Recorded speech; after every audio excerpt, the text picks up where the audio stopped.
start passenger flights from Spaceport America in southern New Mexico. Hundreds of people have already put up deposits totaling $50 million. Pretty cool looking aircraft, too. It looks cool. Yeah. Can you imagine when you first have that drop, you're like, man, I hope this thing works. Yeah. Start sliding down. Look out. All right, let's show you what's going on. We have a cool evening out there, 66 in the metro. Wind's not a huge factor at this point for us, but they will be eventually, say later on tomorrow. But even that isn't anything that we're not used to. 25 to 30 mile an hour winds, and we'll get into details on that in just a second. 40s and 50s for us off to the north, down to the south, anywhere from the 50s in Ruidoso all the way up to the 60s around areas like Alamogordo and TRC at this hour. Looking at the satellite and radar, not a lot to get excited about right now. We did have some storms in east central sections of the state earlier today. These have since tracked farther off to the east and will be pretty quiet throughout the morning hours tomorrow.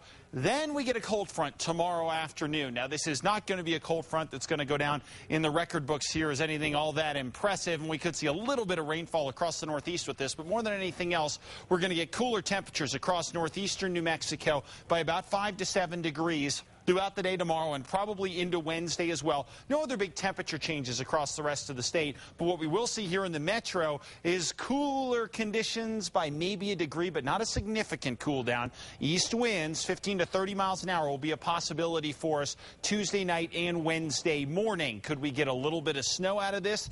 It is a possibility for us. Looking like snow level around 9,000 feet for us with this system as it comes through tomorrow night along the east slopes of the Sangre de Cristo. So we could get a little bit, maybe up to an inch above 10,000 feet. I know it's not impressive stuff, but we could at least get a little bit of snow out of this deal and maybe a bit more as we look into the extended forecast for our next significant storm.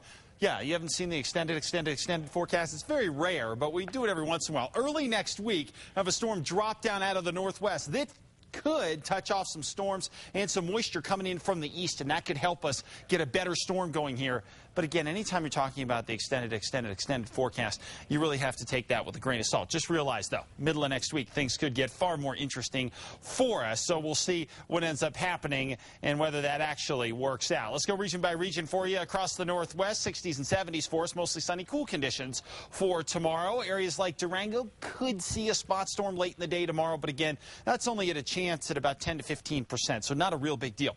Down to the south and west, temperatures here, 70s and 80s with sunshine and mild conditions. Over to the southeast, 70s and some low 80s, mostly sunny skies. Roswell extended forecast, not much to worry about through Friday.